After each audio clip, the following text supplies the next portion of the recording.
बिस्मिल्लाहिर्रहमानिर्रहीम। अस्सलामुअलैकुम नाज़रीन, तमाम तारीफ़ें ज़ात पाक की जिसने ये कायनात तख्लीक की, और दुरूद सलाम आखिरुज़्ज़मान नबी हज़रत मोहम्मद सल्लल्लाहु अलैहि वसल्लम की ज़ात पाक पर, जिनकी वजह से ये कायनात तख्लीक की गई। नाज़रीन, आज की वीडियो में हम बात करेंगे शहीद सियालवी की, और इसके साथ साथ जो उसने बातें की अलमस्ताद साहब के ऊपर फ़लस्तीनियों के हवाले से, कि फ़लस्तीनियों के हवाले से एक लड़की जब ग्राउंड के अंदर जाती है तो उसके साथ क्या होता है, ये भी इस वीडियो का हिस्सा होगा। इसके साथ साथ मेजर गोरेवारिया ने भी इस मामले पर पाकिस्तानियों को आड़े हाथों लिया है, और ये मोहसिन नकवी चाहता कि ये तमाम चीज़ें जो इस वीडियो के अंदर शेयर होंगी। चैनल पर नए तो इसको लाजमी सब्सक्राइब करें, वीडियो को शेयर करें और कमेंट्स भी करें। जितने भी बहन भाई देख रहे हैं, ये आपसे रिक्वेस्ट है। तो चलते हैं नाज़रीन अपने टॉपिक की जानिब। सबसे पहले और अहम तरीन बात, जिस तरह से जस्टिस काजी फैसल साहब ने ये डिसीजन दिया तो बड़े बड़े लोग जो थे वो सामने आए। यानी अभी तक इस डिसीजन का किसी को पता नहीं चल रहा कि ये हुआ क्या है। यानी एक किस्म का शॉक्ड है कि ये हुआ क्या है, इसके ऊपर क्या करना चाहिए, किसी को कुछ मालूम नहीं हो रहा। और इस सवाल से सुबह मैंने वीडियो देखी थी अल्लामा हशाम इलाही ज़हीर साहब की, उन्होंने इस हवाले से कोई नोट्स भी बनाए हुए थे और डिटेल के साथ उन्होंने इस पूरे के पूरे वाक्य को ऐसा समझ लें कि बयान किया, वो कुछ समझ है। और उसको मैंने यहाँ पर क्या किया है, वो अपलोड भी किया है, वो आप देख भी सकते हैं, मुलाहिज़ा फरमा सकते हैं, कि जिसमें उन्होंने एक एक जो लफ्ज़ है वो डिक्लेयर किया कि ये हुआ क्या, किस तरह से हुआ है। और फिर जो 5 सफ़ात पर मुश्तमिल जस्टिस काजी फैसल साहब का डिसीजन था, उस डिसीजन को उन्होंने उर्दू में यानी उसकी ट्रांसलेशन कराई, ट्रांसलेट कराया, फिर उसको यानी उन 5 सफ़ात को सोशल मीडिया पर दिखाया कि ये इस तरह से हुआ है। उससे लोगों को क्या हुआ कि काफ़ी जो कन्फ्यूजन थी इस समझने में, वो दूर भी, लेकिन वो चीज़ें समझ आई जो अभी तक किसी को समझ नहीं आ रही थी। ये अल्लामा हशाम इलाही ज़हीर साहब ने काम किया, और इस काम पर उनको सराहना भी चाहिए।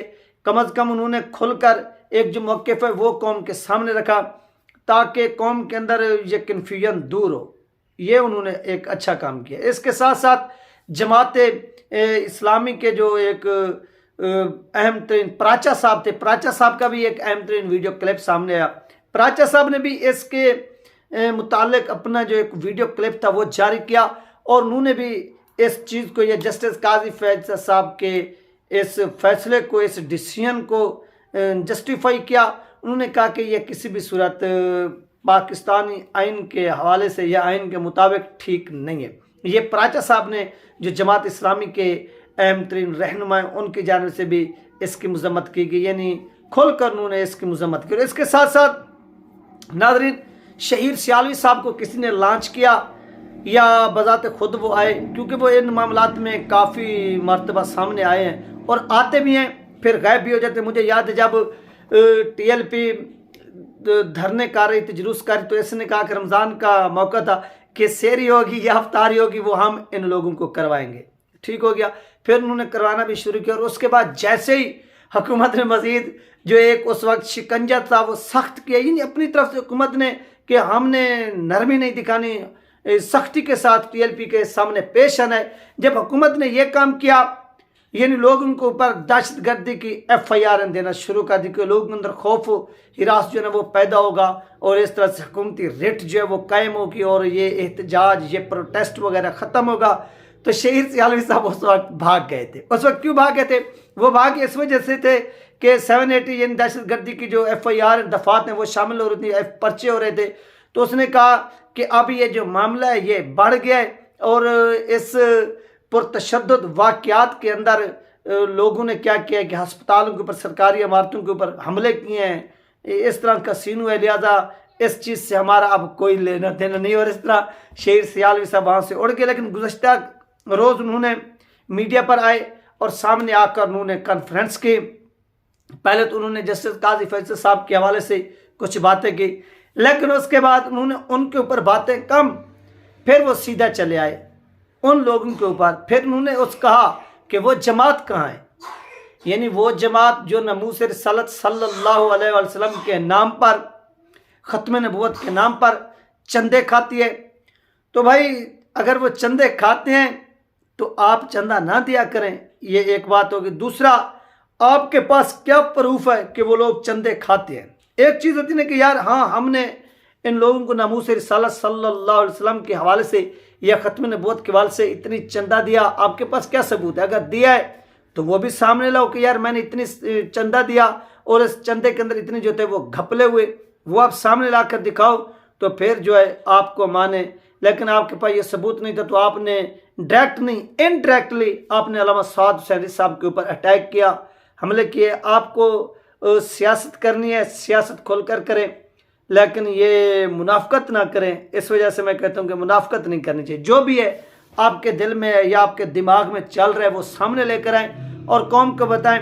जिस तरह से आपने टीएलपी को यहाँ पर डायरेक्टली नहीं इनडायरेक्टली निशाना बनाया कि वो तंजीमें, वो जमातें, वो लीडर वो कहाँ हैं जो क्या करते हैं नमूस रिसालत सल्लल्लाहु अलैहि वसल्लम के हवाले से क्या करते हैं, उनके चंदा खाते हैं, पैसे खाते हैं। ये आपने जो अल्फाज इस्तेमाल किए ये इंतहाई गलत किए। क्या अल्लामा साद हुसैन रिज़वी साहब क्या करें मुझे ये बताएं।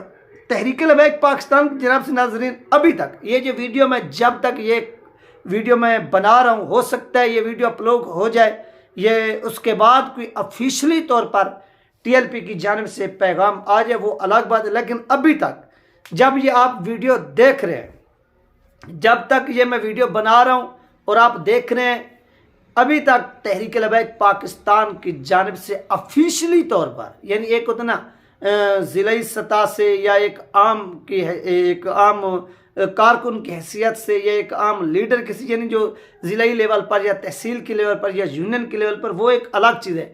यानी ऑफिशियली तौर पर जो मरकज़ के अंदर बैठे हुए लोग हैं या जो शुरा अरकान हैं या मरकज़ के जो वो लोग जो इस मामले को देख रहे हैं ऑफिशियली तौर पर, उनकी जानिब से अभी तक एक लफ्ज़ भी इस हवाले से सामने नहीं आया। वो क्यों नहीं आया? ये एक पॉलिसी है, पॉलिसी के मुताबिक उन्होंने क्या किया कि अभी तक खामोशी इख्तियार की हुई है। वो इन मामलात को गहरी निगाह से देख रहे हैं कि ये हुआ क्या है, इसके नतीजे क्या निकल सकते हैं। आप एक बात जहन में रखिए कि बहुत से लोग हैं वो कहते हैं कि आप पिटीशन में, यानी हम लोग पिटीशन में जाएंगे, तो याद रखिए आपके रिव्यू पिटीशन के अंदर भी क्या होगा, कुछ भी नहीं होगा। यही सेम टू सेम जो डिसीजन है वो वापस आएगा और ना ही आप लोगों के कहने के ऊपर कोई बड़ा बेंच जो है वो तश्कील दिया जाएगा। उसकी उसकी वजूहत ये है कि जब जस्टिस साकिब निसार साहब थे, उन्होंने आसिया मसीहा को रिहा कराया था, बहुत से लोगों को याद होगा, वो फिर रिटायर होकर चले गए थे। जब जस्टिस खोसा ने क्या किया था, अगेन टीएलपी ने जब रिव्यू पिटीशन दायर की थी, अल्लामा खादिम से रिजवी रहमतुल्लाह अलैह कैद में थे सब लोग, तो उस वक्त भी यही इस्तदा की गई थी कि सर आप इस तरह से करें कि इस बेंच को वसी, यानी बड़ा बेंच तश्कील दें और इसमें लोग भी शामिल हों, बहुत से ये काम करें। तो ये काम उन्होंने करने से इनकार किया था। हाँ, एक जज ने मादरत ज़रूर की थी, यानी 3 रुकनी बेंच था, एक ने मादरत कर ली थी कि सर मैं इस बेंच का हिस्सा नहीं बन सकता, ये केस नहीं सुन सकता, तो ये वो किस्सा हुआ। उसके अलावा बाकी किसी ने कुछ नहीं किया था और फिर वही एक जज शामिल हो गया नेक्स्ट, और 3 रुकनी बेंच ने अपना जो डिसीजन था आसिया मसीहा वाला वो बरकरार रखा और इस तरह आसिया मसीहा बाहर चली गई। और ये जो डिसीजन है, आप रिव्यू पिटीशन में जाएंगे, आपके हो सकता है मे भी दलाल भी सुने जाएंगे, लेकिन अपना जो एक उन्होंने डिसीजन दिया है, इस डिसीजन को सुप्रीम कोर्ट ऑफ पाकिस्तान हर सूरत में बरकरार रखेगा। उसके बाद नाज़रीन, ये फ़लस्तीनियों के हवाले से क्या हुआ है PSL के दौरान, फ़लस्तीनियों के हवाले से नाज़रीन ये हुआ है कि एक लड़की एक प्ले कार्ड जिस तरह से उठा कर जाते हैं शौकीन के लिए, जहाँ पर तो चौका छक्का लिखे होते या खिलाड़ियों के नेम लिखे, लेकिन यहाँ पर जो प्ले कार्ड था उसके ऊपर लिखा हुआ था कि फ्री फ़लस्तीन, यानी फ़लस्तीनियों की आज़ादी के लिए, उनके हक़ में आवाज़ उठाने के लिए उन्होंने ये प्ले कार्ड उठाया और ये प्ले कार्ड उठाकर वो ग्राउंड के अंदर उतर गई। जब वो ग्राउंड के अंदर उतरती हैं तो वो उतर कर क्या करती हैं, कुछ यानी फ़लस्तीनियों के हवाले से, लेकिन वहाँ पर मौजूद जो सिक्योरिटी फोर्सेस थी उन्होंने उस लड़की को रोक लिया। वो कहते हैं कि आप किसी भी सूरत इस चीज़ को लेकर आके नहीं जा सकते, यानी ये पाबंदी है। यानी फ़लस्तीनियों के हक़ में पाकिस्तान के अंदर ये जो PSL है, अवाम का मजमा है, और अवाम को गैरत दिलाने के लिए अगर लोग कोई जदोजहद कर रहे हैं तो इस पर PCB ने, मोहसिन नकवी ने वाज़ेह तौर पर कहा है कि वो KFC हो गया, जो कुछ भी हो गया, वो इस खेल के अंदर सियासत को इंटर नहीं होने देंगे। ये उलमा कराम होगी या कुछ सियासतदान जैसे पीटीआई के लोग हैं वो ट्रेंड भी करेंगे PSL का बाइकाट करो। हम ये बाइकाट किसी भी सूरत नहीं करने देंगे, हम सियासत को इन्वॉल्व नहीं होने देंगे। लिहाजा अगर फ़लस्तीनियों को अगर फ़लस्तीनियों के हवाले से किसी को तकलीफ है तो वो अलग अपना एहतजाज रिकॉर्ड करें। इस ग्राउंड के अंदर किसी को भी हम किसी भी सूरत इजाज़त नहीं देंगे कि वो आएँ और आकर यहाँ पर फ़लस्तीनियों के हवाले से कोई प्ले कार्ड उठाएं या नारेबाजी करें। और ये किशोर और मेजर गौरव आर्या जो था उसने इस हवाले से एक मुकम्मल अपनी वीडियो बनाई है, वो भी पाकिस्तानियों पर हंस रहा था। ये तमाम चीज़ें जो आप लोगों के साथ शेयर करेंगे, उसका जो वीडियो का लिंक है वो भी आपको मैं वैसे उसकी कम्युनिटी लगाऊंगा, वो आपने सुनना है। जिस तरह से उसने फिर पाकिस्तानियों के ऊपर जो है ना वो एक वारा पढ़ा है, वो भी आपने सुनना है। ये थी नाज़रीन अहम तरीन अपडेट। इंशाल्लाह मिलते हैं नेक्स्ट वीडियो में। अल्लाह हाफिज़।